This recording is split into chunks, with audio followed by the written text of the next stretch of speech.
Something interesting happens when space opens up in your home. I didn't move, but my home still feels like I did. And I've been noticing there's this quiet pressure to fill empty space, and I've been noticing it. So there's been a shift in my home recently. If you've seen my last video, my daughter moved out, and with that, the space changed. And not just physically, but mentally as well.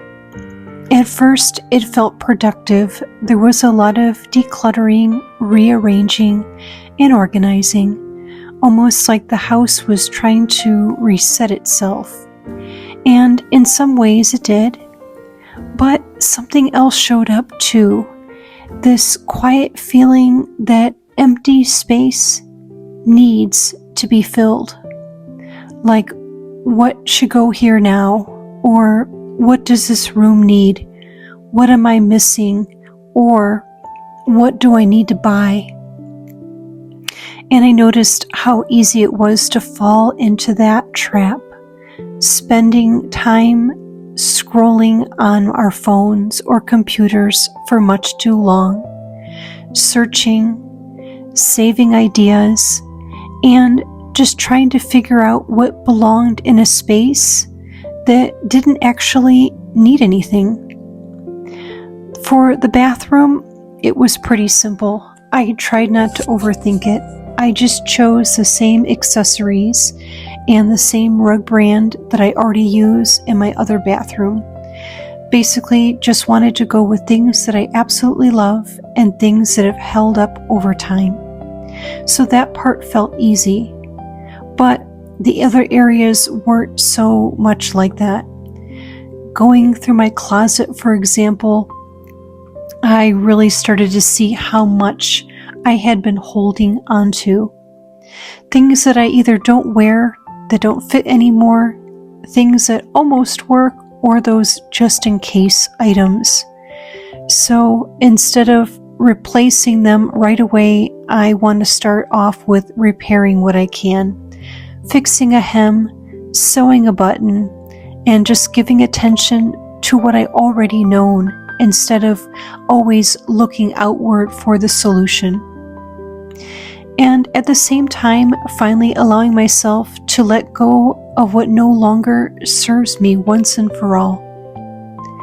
Even in smaller spaces like cabinets or drawers, I notice that so many things can get hidden. Things get pushed to the back, or you forget that you have them, and all of it acts as friction. Because the more we have, the more we have to move around just to clean or maintain or even live in that space. I've been also thinking lately on how hard it is to function when your home is in that state of flux or transition. Even if the change is positive, there's this feeling of being slightly off. Your routines are just not the same because you need to spend extra time on reorganizing and reevaluating the space. So I've been definitely giving myself some time to recalibrate, reorganize, and not just physically, but really spending time mentally thinking about my choices before acting on impulse. Yes, I could definitely spread things out more now because I have the extra 2 rooms, but I just don't want to fall into that habit of just filling the space just because it's there.